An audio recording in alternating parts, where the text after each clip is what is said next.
tous. Alors en fait, on va d'abord dire Purim Sameach. Ce soir, c'est Purim Katan. Il y a une marloquette dans le poskim. Est-ce que le din de Marbim et Simcha, ça commence de Adar Aleph ou de Adar Bet? Marloquette. Alors bon, on fait la Khumra. Pour la Simcha, il faut toujours être Mahmir. Il faut commencer depuis Adar Aleph. Top.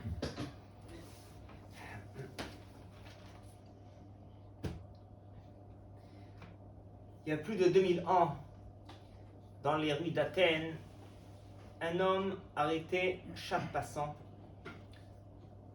et lui posait une question.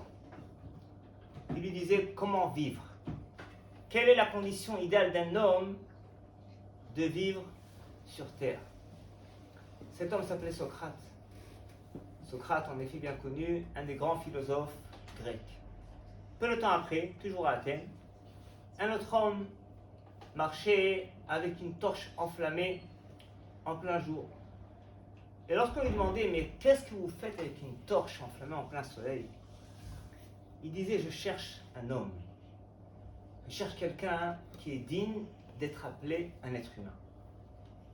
Comme dit, cela se passait à Athènes, il y a 2000 ans, alors qu'à Jérusalem, spirituelle, telle qu'elle était, et telle qu'elle va être bientôt, vous attachez ma main, à Jérusalem, on ne posait pas ces questions. Parce qu'on savait pertinemment que comment diriger sa vie. La Torah nous dit, elle est achokim, mishpatim, asher yaseotam adam vachai bahem. Voici les directives à suivre pour un homme, vachai bahem, qu'il puisse en effet trouver sa survie, sa motivation de vie à partir de ces mitzvot-là. C'est-à-dire qu'a priori, la Torah nous garantit qu'on a la possibilité, même le devoir, de tirer, de puiser à partir des mitzvot de la Torah, eh bien, une raison de vivre, une motivation de vie. Et là, on pose la question, c'est pas toujours le cas, malheureusement. On fait le mitzvot de Hashem, on a ce grand mérite, mais pas toujours, en effet, on arrive vraiment à être dynamisé par la mitzvah, être motivé par la Torah. Alors on va proposer, n'est-ce pas, deux solutions qui sont toutes vraies, toutes impératives. Mais auparavant, encore une introduction. Imaginez que vous donnez à un enfant, petit enfant, un diamant. Même si ce diamant il vaut des milliers d'euros, pour lui c'est un caillou, il va le jeter. Parce qu'il ne connaît pas la valeur. Donnez-lui un billet de 500 euros, c'est pareil, il va le déchirer, pour lui c'est un papier. C'est-à-dire qu'on ne connaît pas la valeur d'un objet, eh bien on peut le perdre facilement. On peut le jeter.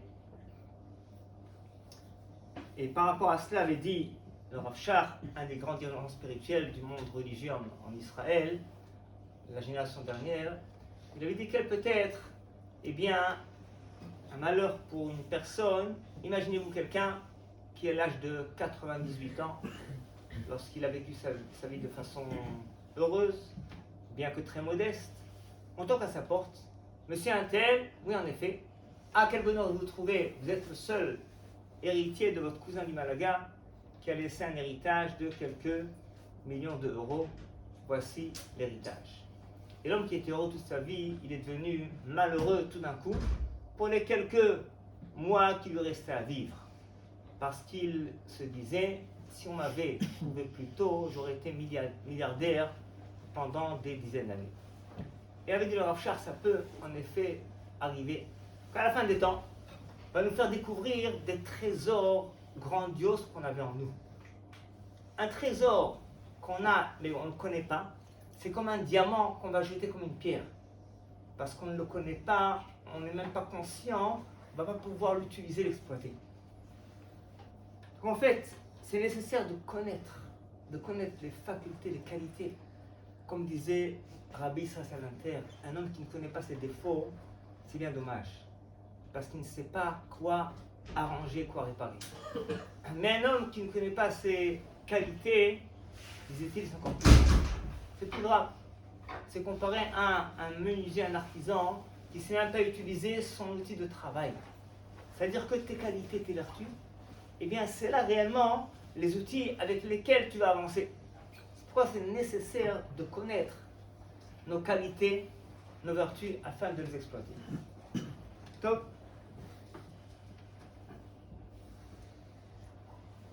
Alors on va, n'est-ce pas, donner, comme dit, deux éléments importants qui vont nous aider, qui sont des idées maîtresses pour la vie en général. Premièrement, on fait les mitzvot, Baruch Hashem. Avant la mitzvah, il y a évidemment les halachot, qui sont importantes, impératives, c'est vrai. Mais à part les halachot, il y a la façon d'accomplir la mitzvah. La façon. Et dans les textes de nos sages, on constate que la façon, eh bien, c'est hyper important. C'est-à-dire que si quelqu'un fait la mitzvah alors qu'il n'est pas vraiment motivé, il n'est pas intéressé, pour lui c'est un fardeau, ça ne l'intéresse pas. Il a fait la mitzvah, il l'a accompli, mais il a perdu beaucoup. La mitzvah dans la joie, nous dit le Chofetz Tzadikim, elle vaut 1000 fois plus que si elle est faite sans simcha. Plus que ça, dit le verset dans Yeshaya, Velo oti karata Yaakov ki agata bi Israël. C'est pas moi que tu as appelé, que tu as imploré, parce que tu t'es fatigué dans mon travail. Elle expliquait cela le Magui de Douvna. Quelqu'un fait voyage, et bon, sa valise est restée coincée à la gare, il va à l'hôtel, de l'hôtel il envoie un garçon pour lui récupérer sa valise.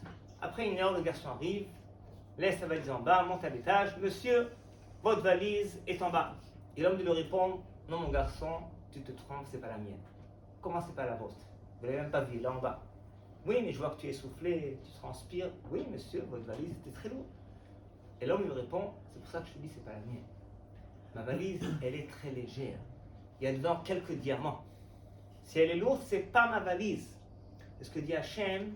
Eh bien, ma Torah, elle est passionnante, motivante. C'est un kiff, ma Torah. Si c'est un fardeau, c'est pas ma Torah. L'oti karata Yaakov qui a gatabi. Si on se fatigue, n'est-ce pas, si c'est pas intéressant, eh bien, c'est pas ce qu'Hachem a demandé de nous. Alors, on va faire une parenthèse pour bien expliquer cela. Vous avez certainement étudié, n'est-ce pas, au lycée, ce qu'on appelle les réflexes conditionnés. Top. Le grand scientifique, comment il s'appelait, Pavlov, eh bien, il avait démontré la chose suivante, c'est qu'en fait, si on va conditionner des animaux, on sait bien qu'un animal il sécrète beaucoup de salive quand il mange, et chaque fois qu'on lui sert à manger, on va faire sonner une cloche. Lorsqu'on va répéter cette opération 15 fois, 20 fois de suite, on va créer une connexion dans l'esprit de l'animal en question, et bien que chaque fois qu'il sécrète de la salive pour manger, il entend cette cloche en train de sonner. Après 20 opérations, on va faire sonner la cloche sans lui donner à manger, il sécrète de la salive. On a, n'est-ce pas, mis en place un réflexe conditionné. Exemple plus intéressant, comment on fait danser des ours?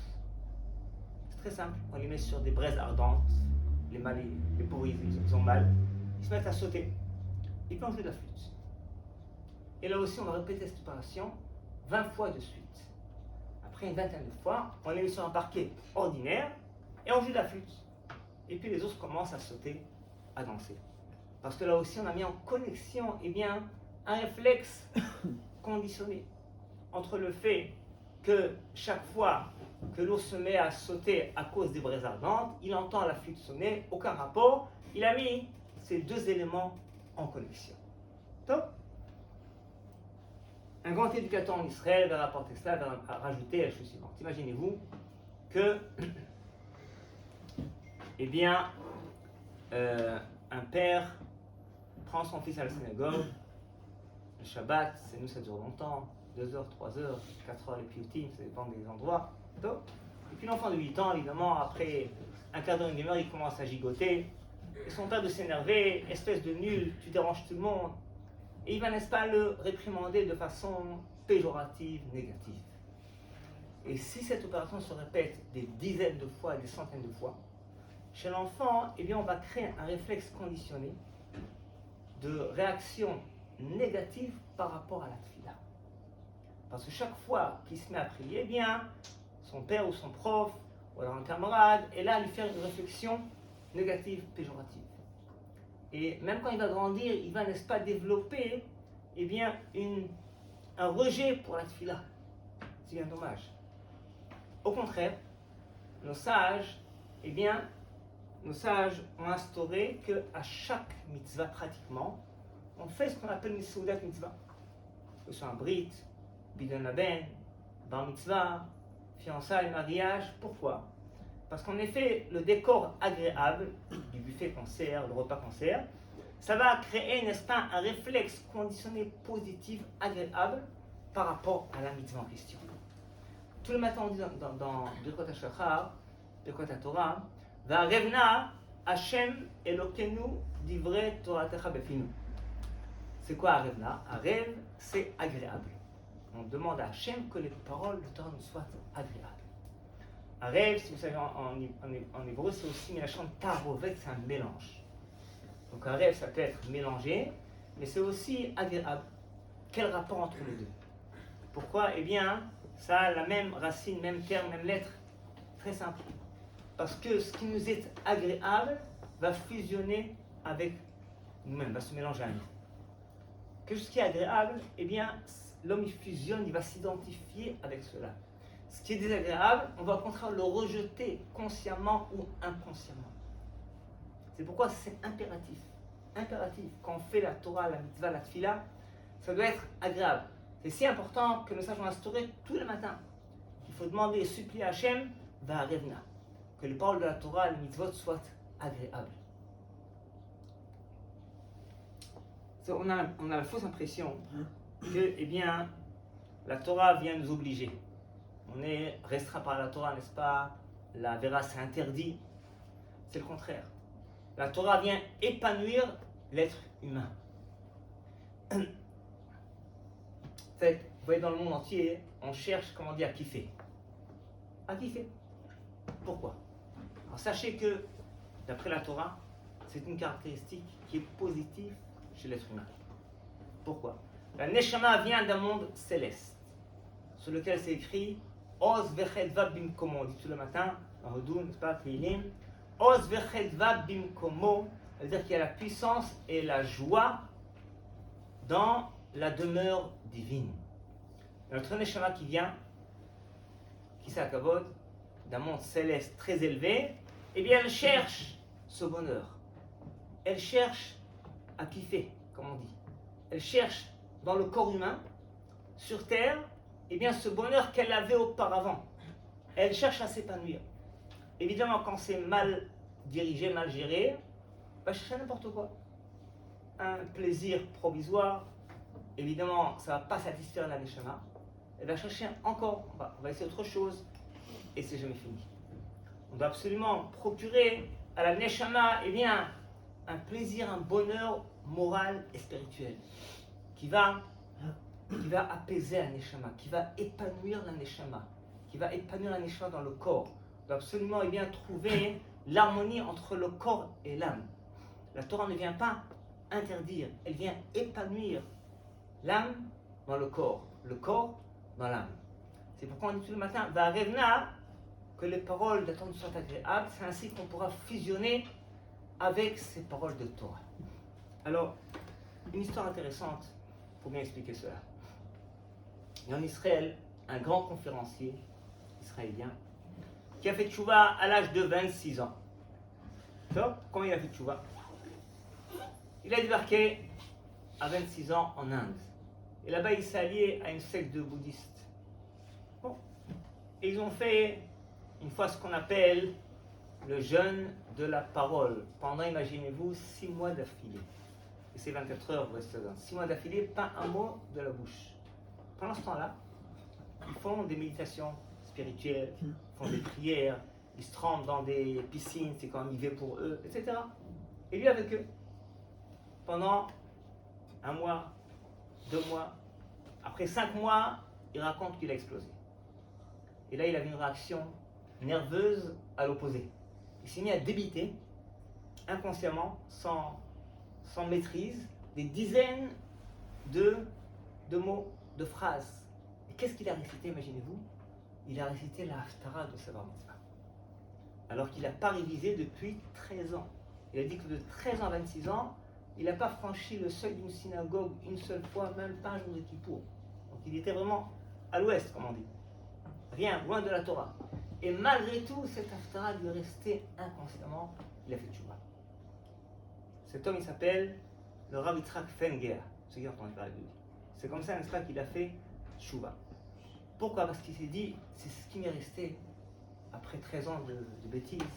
Ça veut dire que ma neshama, elle a vibré par rapport à cela. Ma neshama, elle a fusionné, elle s'est identifiée à cet Haftara. Et pourquoi? Parce qu'en fait, quand par hasard, Ptoumi Hashamaim, son père, bien qu'étant laïc à Tel Aviv, l'a envoyé par hasard chez un rave qui a su lui transmettre, lui enseigner la bar mitzvah et surtout la Haftara. Il a raconté qu'il avait une aventure très très belle de sa bar mitzvah qui l'a marqué au fin fond de sa neshama. Et c'est pourquoi cela a surpassé tout ce qu'il a fait pendant 13 ans. Comme voulu, c'est la Haftara qui a jailli. C'est pourquoi, je répète, on dit tous les matins, va Revna, c'est important d'avoir une grande cavale tous les matins là-dessus. C'est important que les paroles de la Torah soient agréables, soient passionnantes, motivantes, intéressantes. C'est ce qui va garantir que tu vas fusionner avec ta mitzvah, ta haftara, ta bar mitzvah, les tfilin, la Torah, le Shabbat, toutes les mitzvot. Et d'ailleurs, si on constate qu'il y a une mitzvah qui ne n'intéresse pas, c'est barbant, c'est trop lourd, n'est-ce pas, c'est pesant, il ne faut pas rester coincé. Il faut absolument, trouver le problème et la solution. C'est-à-dire qu'il faut viser dans toutes les mitzvot et dans la vie en général, de nous épanouir à travers la Torah, la Tfila et les mitzvot. En général, comme on dit nos sages, Gadol Talmud, Mevil Demaaseh. L'étude de la mitzvah, dans ses halachot et ses commentaires, c'est un grand atout pour réaliser cela. C'est-à-dire quand on va s'investir pendant des semaines et des mois sur une mitzvah, par exemple, dans l'étude d'halachot, les commentaires, comprendre le comment et le pourquoi, automatiquement on va s'identifier avec la mitzvah en question. Si grande et importante la joie, n'est-ce pas, dans la mitzvah, le Rabbi Elimelech Biderman, en Israël, un des grands rabbinim, avait raconté l'histoire suivante. Il y avait, il y a quelques dizaines d'années, un soldat juif en Russie. Et il faisait du mieux pour respecter la Torah. Et Sukkot est arrivé. Il devait absolument manger dans la soukha. Évidemment, il n'y avait pas de soukha. La base militaire, il est coincé. Il s'est arrangé pour se sauver, s'éclipser, une demi-heure, 3/4 d'heure. Il y avait une soukha qui connaissait dans une synagogue, il était là-bas, il a mangé son morceau de pain, faisant les brachot, il était fou de joie, et il est retourné à la base militaire. Top. Une semaine après cela, dans sa ville, il y avait un grand admour qui est venu avec ses chassidim. Ils ont fait ce qu'on appelle un tish, une réunion, n'est-ce pas, de chassidim avec des chants et de Torah.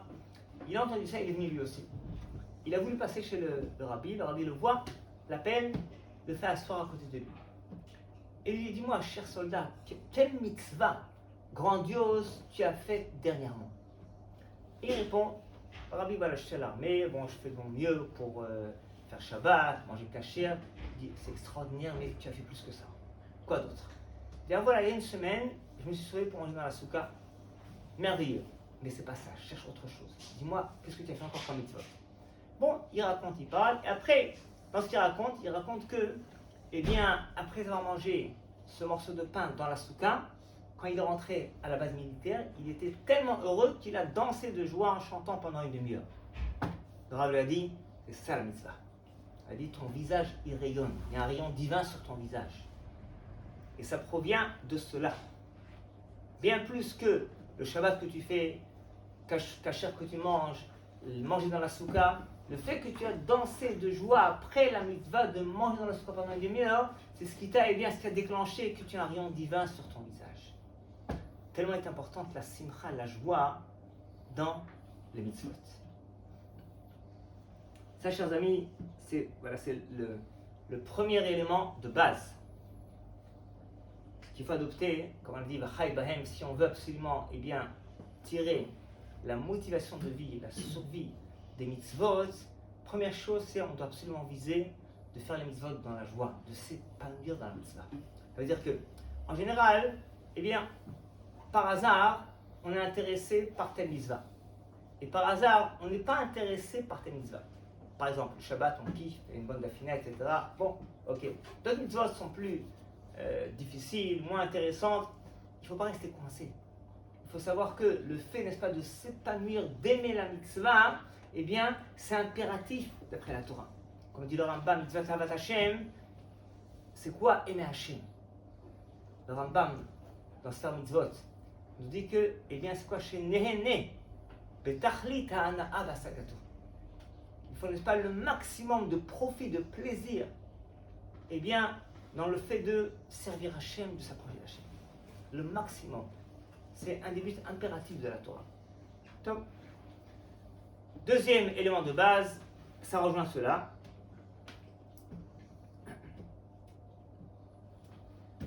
La Gemara nous raconte dans Brachot Avsamer.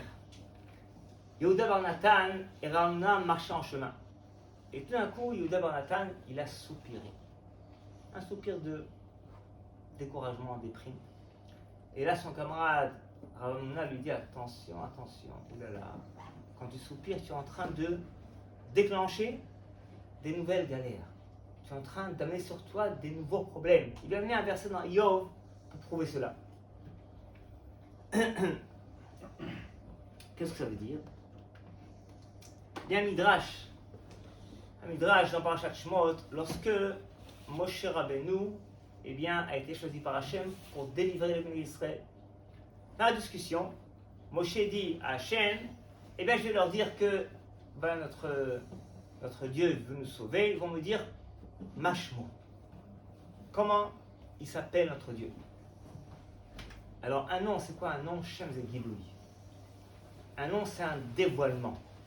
C'est-à-dire, si quelqu'un, par exemple, devait vivre dans une île déserte toute sa vie, tout seul, c'est pas la peine de le nommer.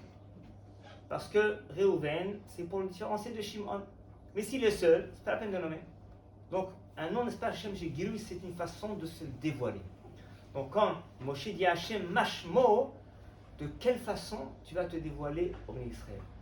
Et là, Hachem de lui répondre, dis-leur, Ayez, Asher, Ayez. Bon, c'est de la Kabbalah profonde, mais le Midrash dit, d'après le Pshat, très simple, Ani Ayeh imcha kmo she'ata uvemi. Je me conduirai avec toi comme tu te conduis avec moi. C'est le Midrash de commenter. Moshe Neymar, Hachem Tzilcha, comme dit le sang Kélim, eh bien, Hachem est ton ombre, Hachem est ton miroir. Le Midrash de rajouter, il explique, tu mets ta main devant un miroir, tu vois une main. Si tu souris devant un miroir, tu verras ton image sourire. Si tu as un visage sinistre, comme on dit, une mine allongée, tu verras pareil dans le miroir. Eh bien, Hachem, c'est pareil. Hachem, eh bien, Tsilecha, c'est ton ombre, ton miroir. Si tu rayonnes envers Hachem, Hachem y rayonne envers toi. Si tu te mets à soupirer, à rouspéter, à râler, eh bien, Hachem, il va envoyer Chazé Shalom d'autres problèmes qui vont amener à la personne, eh bien, des raisons de rouspéter. Chazé Shalom. À cela, dit la Gemara dans Chunin Daf Koufé, Batar Ania Azan Yuta. C'est-à-dire que la pauvreté, elle poursuit l'homme pauvre. C'est-à-dire quoi, le pauvre? Il est déjà pauvre. C'est-à-dire quoi? Il dit le Shla Kadosh la chose suivante. Quelqu'un qui n'a rien à manger, il n'a que du pain et de l'eau. Alors plutôt que de manger ce morceau de pain sur un tabouret en train de râler, eh bien, dit la Gemara, tu feras le contraire. Tu vas dresser chez toi la plus belle table que tu as, la plus belle nappe, le meilleur fauteuil, et tu vas t'asseoir comme un prince, comme si tu avais un repas royal, pour manger ce morceau de pain et boire ce verre d'eau. C'est ainsi que tu vas déclencher la richesse et la réussite. Mais si quelqu'un se met, eh bien, au contraire, à rouspéter, il mange n'importe comment, eh bien, il va déclencher au contraire la pauvreté. Ce que dit la Gemara, c'est que la pauvreté poursuit le pauvre. Ça veut dire que ça dépend de sa façon de se conduire. C'est ce qu'on a dit, Ayez Asher Ayeh. Ani imchak moshata oveni, je me conduirai avec toi comme tu te conduis, si tu rayonnes, si tu remercies, pour le peu que tu as, si tu as une vision, une optique positive par rapport à tout ce que tu as et par rapport à ce que tu n'as pas, on verra tout de suite, eh bien Hachem aussi va rayonner envers toi pareil. Il y avait en Europe, il y a 150 ans, un grand gaon, un grand érudit. Il a rédigé des commentaires sur le Talmud. Et par extrême modestie, il appelait son ouvrage Digduke Aniyut. Il y a des remarques d'un homme pauvre et mesquin. Et depuis, il avait des galères pas possibles. C'est même pas pourquoi. Sachavota lui dit, je pense que le titre est mauvais. Il a réédité le livre, il a appelé Shulchan Melachim, la table des rois, et depuis, tout allait bien. Tout allait bien. C'est à toi de gérer ta vie. Si tu fais une thèse, tu fais un ouvrage, n'est-ce pas, et tu l'appelles un nom méprisable, donc tu ne remercies même pas Hachem de t'avoir aidé à rédiger un commentaire sur le Talmud. C'est un mépris pour Hachem, pour la Torah, un mépris pour envers toi. Et là, ça déclenche des galères de plus. Mais si au contraire, tu vas remercier Hachem, tu vas rayonner, ça va déclencher encore plus de richesse. En fait, Hachem nous a transmis la façon de gérer notre vie. Il y a quelques années, en Israël est décédée la sœur de Rabbi David Abuhatzira. Alors j'étais pour Nichom, je suis un peu en famille. Alors il était assis à côté de moi, le fils du Admour de Tzanz. Et il dit à Rabbi David que son père, l'Admour de Tzanz, s'excuse, il n'a pas pu venir parce qu'il est malade, il est souffrant, il n'est pas bien. Là, le Rav l'arrête. Il dit attention, quand tu parles comme ça, tu le rends malade encore plus. Il lui a amené un verset dans Yoel, Tarik Dalet, et Chalash Yomar Gibor Ali. L'homme faible devra dire, déclarer, je suis fort, je suis costaud. La parole a un impact. Quand tu dis, je suis fatigué, j'en peux plus, n'est-ce pas, je suis à bout de force, tu t'es fatigué encore plus. Quand tu dis, je vais y arriver, je suis en forme, tu t'es donné un peu de tonus. Certains prétendent, quand tu dis j'ai oublié, tu envoies un message à ton cerveau d'oublier encore plus. Et quand tu dis je vais m'en rappeler, il faut que je m'en rappelle, tu envoies un message à puiser de ton cerveau ces idées que tu as oubliées. C'est ce que, n'est-ce pas, a dit Rav Hamnuna à son camarade quand il soupire. Évidemment, il ne s'agit pas d'un soupir physique, corporel de fatigue, là c'est pas grave, mais un soupir de découragement, de déprime. Là, n'est-ce pas, on envoie un message négatif à son cerveau, à soi-même. Non seulement ça peut déprimer l'homme encore plus, mais ça peut déclencher d'autres galères. Alors, vous voyez, c'est ça un peu la différence. On parle souvent, n'est-ce pas, de ce qu'on appelle la pensée positive. Qu'est-ce qu'on dit? Le verre est à moitié vide ou à moitié plein. Les deux sont vrais. Alors pourquoi se braquer sur ce qui te manque? Braque-toi sur ce que tu as. C'est vrai, ça marche. Mais c'est ce qu'on appelle de la psychologie. Ça marche. Mais il y a un problème. Parce que quand je vais penser que le verre est à moitié plein, je ne l'ai pas rempli. Il est toujours resté à moitié vide. C'est uniquement un conseil qui est vrai, qui est parfait, de se braquer sur ce que tu as et non pas de te braquer sur ce que tu n'as pas. C'est vrai. Mais là, n'est-ce pas, la Gemara et le Midrash rajoutent un élément de plus. C'est non seulement que, point de vue de la psychologie, ça marche, ça va te donner plus de tonus, d'enthousiasme, mais plus que ça, ça va déclencher la richesse et la réussite. Comme on l'a vu de la Gemara, c'est que soupirer, ça déclenche de nouvelles galères. Dit le Zohar Kadosh, pour Parashat Tetzavé, quelqu'un qui va remercier, rayonner vers Hachem, il va déclencher un nouveau décret de simcha. Hachem va lui envoyer une nouvelle raison de simcha. Ce n'est pas uniquement de la psychologie. Ça va précisément remplir le verre. Quand tu rayonnes envers Hachem, évidemment, d'abord il faut rayonner pour ce qu'on a et même pour ce qu'on n'a pas. Mais on n'est pas encore là. Alvaï, n'est-ce pas, qu'on remercie Hachem pour ce qu'on a, c'est déjà beaucoup. Et sachez que quand on s'habitue à cela, automatiquement après c'est beaucoup plus facile de remercier Hachem même pour ce qu'on n'a pas. On n'est même pas conscient de ce qu'on a comme bienfait. Voilà, le Corona nous l'a montré. On a été coincés, n'est-ce pas, à la maison, tout était bloqué dans beaucoup de domaines. Et là on s'est rendu compte que, quel bonheur qu'on pouvait sortir, qu'on pouvait travailler, qu'on pouvait prier, qu'on pouvait étudier. Quel bonheur, on ne s'en rendait pas compte.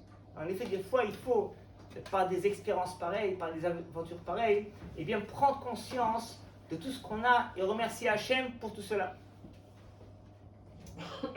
Dans ce domaine-là, nous dit le Rav Frida, on pose la question, pourquoi je prie tellement Hachem, pourquoi Hachem ne me répond pas?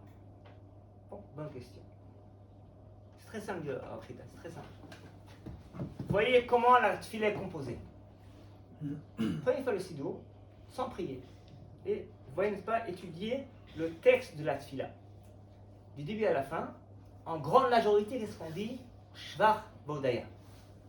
On remercie Hachem, on flatte Hachem, on complimente Alléluia, n'est-ce pas, etc.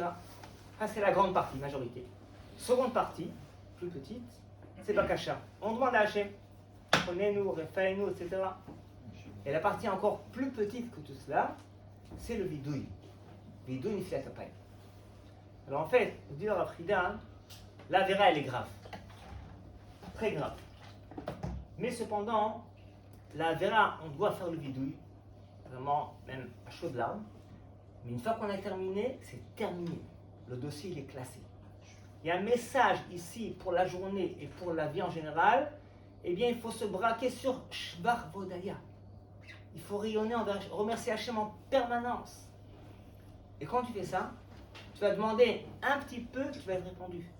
Et tes fautes, tes avérotes, tes angoisses, tes échecs, il faut les classer. C'est un dossier qui est classé. Il ne faut pas, nous, on ne se rend pas compte, mais inconsciemment, on rabâche nos échecs et nos problèmes et nos avérotes. Et non seulement ça fatigue, ça déprime, ça décourage, mais comme on l'a dit, ça peut des fois même déclencher chas v'shalom de tout problème. Et c'est pourquoi Hachem ne peut pas nous répondre, parce qu'on ne remercie pas assez Hachem.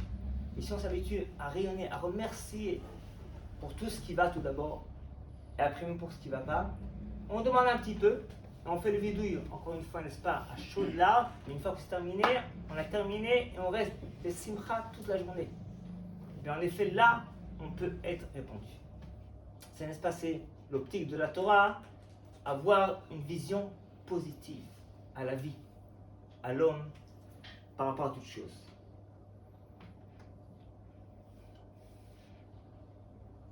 Donc concrètement parlant, le matin quand on se réveille, alors qu'est-ce qu'on instaure Chachamim? Modéani. Là tu te réveilles, Modéani. Plutôt que de penser au stress, j'ai mal à la tête, j'ai mal ici, comment je vais faire, j'ai une journée chargée. Non. Tu penses à Hachem, tu remercies Hachem, tu parles de la Neshama, tu parles, n'est-ce pas, des choses grandioses.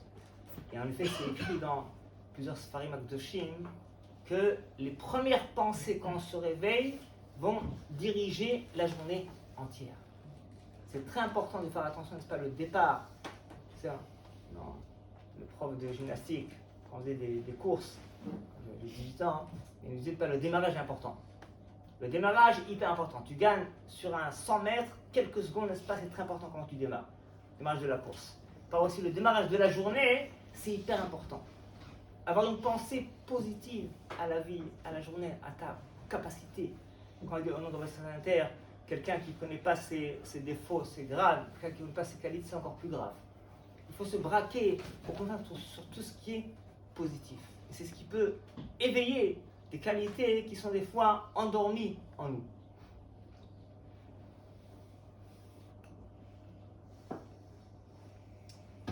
On va raconter une petite histoire qui est terminée là-dessus. Bon, le massé concrètement, donc concrètement, il y a ce qu'on appelle la pensée positive, mais il y a aussi la parole positive et l'action positive. C'est-à-dire que la pensée positive, c'est l'essentiel, mais ce n'est pas toujours facile à maîtriser. Ce qui est en notre maîtrise plus facile, c'est la parole. Et là, en effet, c'est important de faire un effort, des efforts pour s'habituer à cela pendant une période de quelques jours, quelques semaines, de parler positivement sur les autres, sur soi, de remercier, de flatter, de complimenter, de parler positivement. La parole a un impact grandiose. On dit pas dans la Ktoret,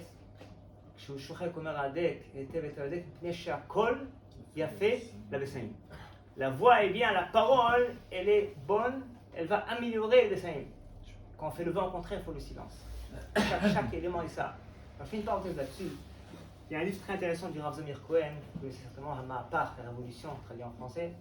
Là-bas, il ramène qu'il y avait, il y a une centaine d'années, un grand scientifique japonais qui était convaincu de l'impact de la parole sur la matière.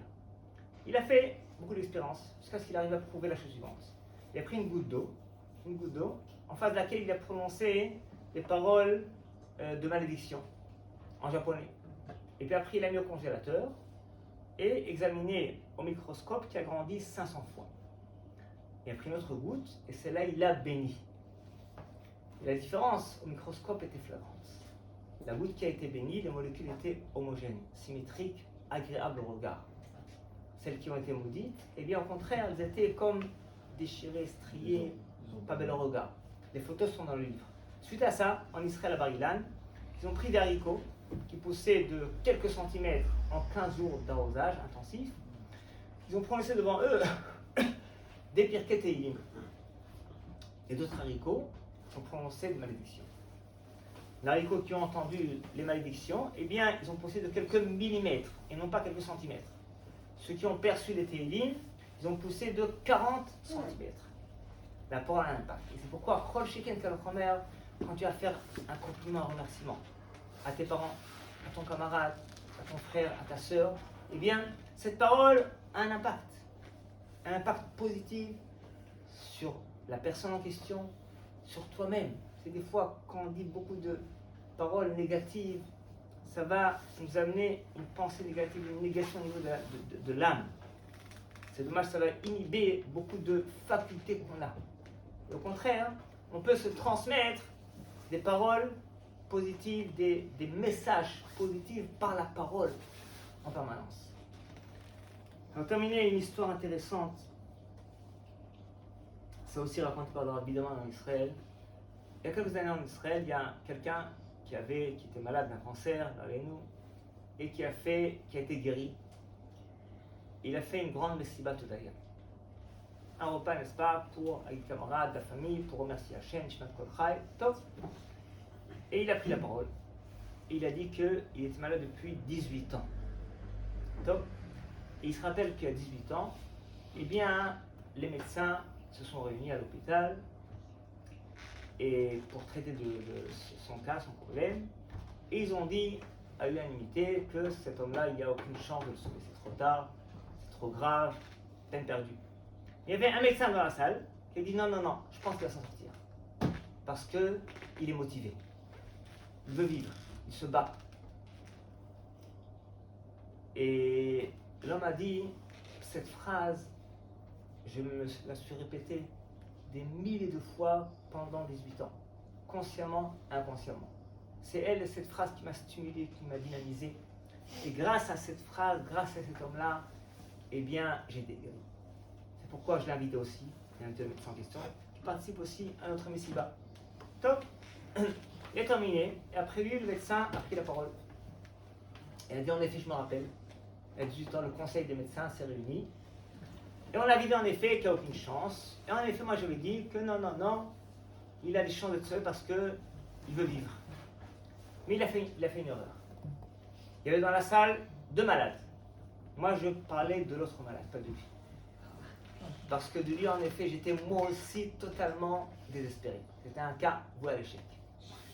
Voilà. Donc en fait, n'est-ce pas, cet homme-là, il s'est transmis un message positif par une parole qui était fausse, mais ça a marché. Ça a marché. Donc en fait, ça c'est la force, n'est-ce pas, de la pensée positive, de la parole positive. Même quand c'est faux, elle agit calme quand c'est vrai, quand c'est véridique. Et Hachem nous a transmis, eh bien, ces outils. Quand on l'a débuté, eh bien, un diamant qui n'est pas connu, pas exploité, c'est comme un caillou, on le jette. Donc je récapitule. Si, n'est-ce pas, on fait un peu de travail. Pour viser, n'est-ce pas, il faut viser en permanence. Dans le mois de Hadar, n'est-ce pas, la simcha, on a pour nous katan, la simcha. Eh bien, la simcha, mais bien comprendre, c'est pas juste, comme on dit, mitzvah et simcha. C'est hyper important, mais c'est plus que ça. C'est s'épanouir à travers la mitzvah. S'identifier à la mitzvah. Fusionner avec la Torah, la tefila. Ça doit être un but pour chaque mitzvah.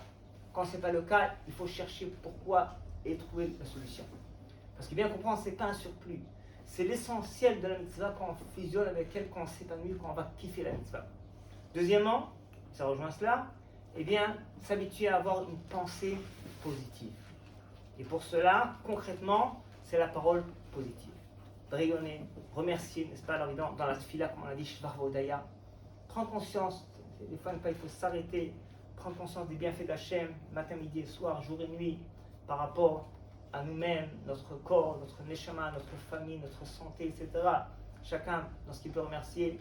Et aussi, n'est-ce pas, exprimer cela par rapport aussi à la famille et aux camarades. Quand on fait cela, je vous garantis, ça va déclencher une métamorphose au niveau de notre être, premièrement. Et deuxièmement, comme on l'a expliqué, ça va aussi déclencher des nouvelles smartphones, des décrets positifs, extraordinaires, hein, qui rayonnent, et bien comme cet homme-là, qui n'a rien à manger, mais il va dresser une belle table, comme s'il avait un repas royal, il va déclencher ainsi la richesse et la réussite. Et d'ailleurs, pour terminer, quand Hachem a dit à Moshe, Eye, Asher Eye, Ani Imchak Moshato, je me conduis comme tu te conduis toi, si tu rayonnes, je rayonne. Eh bien, c'était le message de la Géoula, la clé de la délivrance des bénis Israël, eh bien, dépend de cela. Et d'ailleurs, Rashi nous dit en Megillah Gimel, eh bien, que la Géoula personnelle est liée à la Géoula universelle. Quand une personne, eh bien, rayonne par rapport à Hachem, par rapport à la vie, par rapport à sa famille, par rapport à soi, eh bien, ainsi, n'est-ce pas, il va déclencher la Géoula que Hachem veut lui donner, et Hachem lui donnera. Est-ce que le Géoula avec Rov? Amen. Il y a des questions? On a encore 10 minutes. Alors, on a donné 10 minutes de questions. Celui qui veut poser des questions qui tournent autour du sujet des midot. Avodat midot.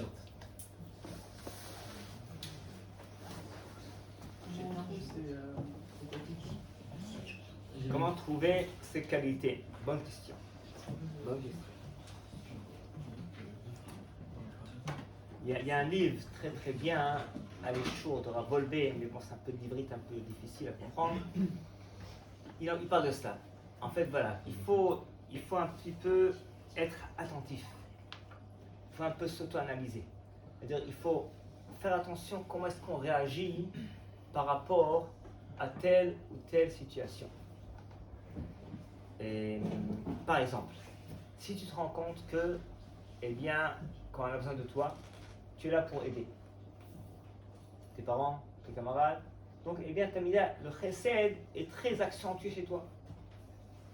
La générosité, le chesed. Ou alors, si quelqu'un est mal en point, tu t'en rends compte. Tu l'as capté. Donc, eh bien, donc tu es doté là aussi, eh bien, d'une, ça s'appelle de Havana avec Kochata Nefesh. Tu comprends bien, eh bien, l'âme de la personne, et donc tu es en mesure de la comprendre et de pouvoir, n'est-ce pas, la soutenir, l'encourager, de pouvoir la stimuler par rapport à son problème. Si quelqu'un, par exemple, se met en colère facilement, mais il doit comprendre qu'en effet, la colère, c'est son problème, un de ses problèmes qu'il doit réparer. Il faut juste parce que ça, c'est que la vie n'est pas courante. La course de la vie nous fait oublier cela. Des fois, il faut s'arrêter.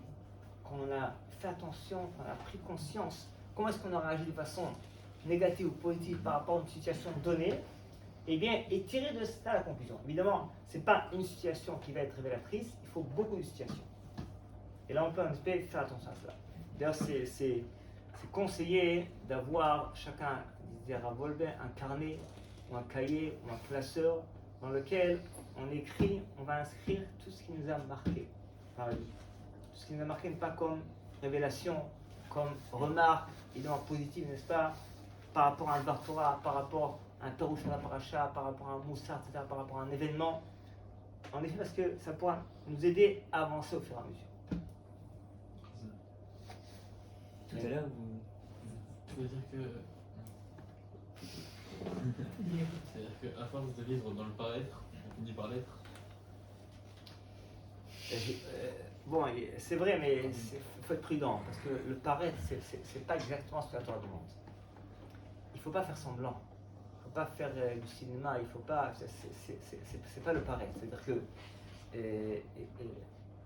on est en train de viser un but spécial.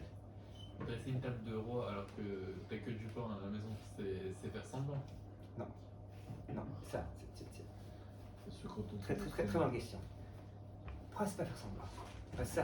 Parce que nous, de nos jours, on se rend pas compte de ce que c'est manger du pain, malheureusement. Dans la Shoah, les gens ils se rendaient compte. Quelqu'un, n'est-ce pas, lorsqu'il y avait une ou deux tranches de pain toute la journée, pendant des mois et des mois, eh bien, s'ils avaient, n'est-ce pas, un pain entier, tous les jours, ça aurait été pour un repas de roi. C'est ça, c'est qu'on est tellement habitué à une telle gastronomie, eh bien, on pense que c'est un drame d'avoir que du pain à manger. Et c'est ça notre tort. Mais par En rapport fait, à notre situation. oui, c'est vrai. C'est-à-dire que, tu vois, voilà, que je prends comme si, je sais pas, un père va gâter son fils tous les jours, et une fois il lui a donné un peu moins. Il a aussi gâté, mais un petit peu moins. L'enfant se met à râler. Parce qu'il est habitué à recevoir beaucoup. Et c'est un problème. Si on t'a donné, je sais pas, 1000 euros tous les jours, un jour 900 euros, tu te mets à respecter. Parce que tu t'es habitué, n'est-ce pas, pendant des mois et des mois. Alors que si on t'avait donné 200 euros, tu as pris 900 euros, tu es heureux comme un roi. Tout est relatif. Mais en fait, mais c'est faux, n'est-ce pas, de fixer, n'est-ce pas, la réalité, la définition de chaque chose par rapport à ce qui est relatif. Donc en fait, n'est-ce pas, réellement, on doit remercier Hachem pour n'importe quel morceau de pain. Quand on dit Chachem, Kol HaNeshama, Kol Neshima, pour chaque respiration, on doit remercier Hachem. Chaque respiration. Tout à l'heure, vous avez parlé de kiffer certaines mitzvot. Enfin, ça c'est vrai, mais comment faire pour justement kiffer les autres mitzvot qu'on fait machinalement? Ok, alors voilà, tu as donné la réponse machinalement. Ouais. Parce qu'on le fait machinalement, c'est pour ça que ça ne marche pas. Il faut des fois, même si il ne faut pas le faire tous les jours en permanence. Choisis une fois par semaine. Une fois par semaine, eh bien, ton chakri, tu fais une demi-heure plus tôt. Pas aussi pour Mincha une fois par semaine. Tu ne fais pas en 5 minutes, mais en 20 minutes. En parallèle, ça marche toujours, c'est très important, il faut toujours étudier la mitzvah. Le côté halachot, le côté commentaire. Parce qu'en effet, quand on ne comprend pas la mitzvah, alors bon, on l'a fait. On sait bien aussi de la faire, évidemment. Mais c'est machin, c'est une routine. Et quand on a compris la halachot et le pourquoi et le comment, automatiquement, on va s'identifier à la mitzvah. C'est notre monde. Le travail des midot, c'est quelque chose qui se fait en théorie. C'est-à-dire on ne va pas, sur le moment pratique, au moment où il nous arrive quelque chose de négatif, se dire j'ai cette midot-là et je la travaille maintenant, c'est trop instantané. Comment on passe de la théorie, c'est-à-dire je sais que j'ai ce défaut-là, je dois le travailler, à la pratique, au moment concret où ça nous arrive et où on n'a pas le temps forcément de réfléchir, on agit spontanément. Par exemple, je donne un exemple. Si j'en veux à quelqu'un parce qu'il m'a fait ça, parce qu'il m'a offensé, etc. Ok. Alors la pratique, c'est précisément, eh bien, de trouver l'occasion de l'aider. De l'aider, de le supporter, n'est-ce pas, de l'aider dans n'importe quel domaine. Je vais même me forcer à le faire. Mais là, c'est pas, c'est conseillé par la Torah. Pourquoi? Parce que l'action agit. Quand on fait quelque chose, ça marche. Alors quand je vais, n'est-ce pas, eh bien, me forcer à l'aider, quand je l'ai aidé, quand je lui ai donné, automatiquement, eh bien, la rancune que j'ai par rapport à lui, elle va diminuer de 10 ou 20%. C'est déjà un grand atout. Ça, c'est concret. Alors, on n'a pas toujours l'occasion, il faut chercher l'occasion. C'est important de la chercher. Et si on n'a pas l'occasion, en plus ça c'est un exemple précis, par exemple c'est une rancune, donc c'est quelque chose avec lequel on peut réfléchir. Mais des fois il y a des, par exemple la jalousie. On est jaloux à un moment donné, on ne va pas forcément être jaloux après. Donc comment on travaille des défauts comme ça sur le moment? C'est pas nécessaire de travailler sur le moment. Enfin, la jalousie, donc c'est une idée en général. Ok. Alors là aussi, concrètement, eh bien, quand je sens que j'éprouve une jalousie par rapport à quelqu'un, eh bien, il faut trouver le moyen de l'aider, de l'encourager, de le féliciter pour ce qu'il a fait, ce qu'il a réalisé, que moi je n'ai pas réalisé. Je vais faire le contraire, je vais le féliciter. Et là, ça marche toujours, n'est-ce pas, au moins quelques pourcentages, que ça agit, ça va diminuer la jalousie. Parce qu'il a fait un travail extra, que moi je n'ai pas réussi à faire. Mais évidemment, je suis jaloux. Alors, au contraire, je vais le féliciter. Même devant des camarades, devant la famille. Le fait, n'est-ce pas, de le faire par la parole, par l'action, ça va atténuer la jalousie en question. Et la tefila est toujours prise pour tes minutes. Ok? Tout à l'heure, vous avez dit le faible de dire je suis fort. Il n'y a pas un risque d'en développer de la gava, de ça? Oui, très bien, Khazak. J'attendais cette question. En effet. Alors, ce qu'il y a, c'est qu'on parle de gava. Ok. Et maintenant, dans le Dessler là-dessus, qui nous dit la chose suivante. La gava, on doit la traiter, c'est vrai, ça c'est vrai. Mais attention, c'est que le Satan, il est tellement conscient de cela qu'il veut nous faire oublier nos qualités, nos facultés, sous prétexte de gava. Parce qu'il il dit que connaître ses facultés et ses responsabilités, c'est pas de la gava. Imagine, c'est pas un président qui sort en maillot de bain dans la rue. C'est pas de la modestie, c'est n'importe quoi, c'est se ficher de son peuple, c'est tout. C'est pas aussi, eh bien, c'est que lorsqu'on va camoufler nos qualités sous prétexte de modestie, c'est pas de la modestie. Comment on arrive au juste milieu? Juste mieux. Il y a un machin très très beau là-dessus, parce que la gava, c'est être fier. Il y a un très bon machin là-dessus. Si tu prends le Sefer Torah, et tout le monde vient pour l'embrasser, alors tu vas t'en nourrir, on vient m'embrasser, me respecter. Non, c'est le Sefer Torah, toi tu le véhicules, tu le transportes. Ça aussi. Les qualités qu'on a, on ne doit pas en être fier. On est en train de les véhiculer. Hachem t'a donné des cadeaux. Tu n'as même pas des facultés, de la compréhension, un génie, n'est-ce pas, de la générosité, et tu vas la mettre en place. Tu n'en es pas fier parce que je suis en train de véhiculer un Sefer Torah à tout un Israël. Ça se passe, ça peut accompagner beaucoup pour éviter la modestie, et en parallèle pour exploiter nos qualités.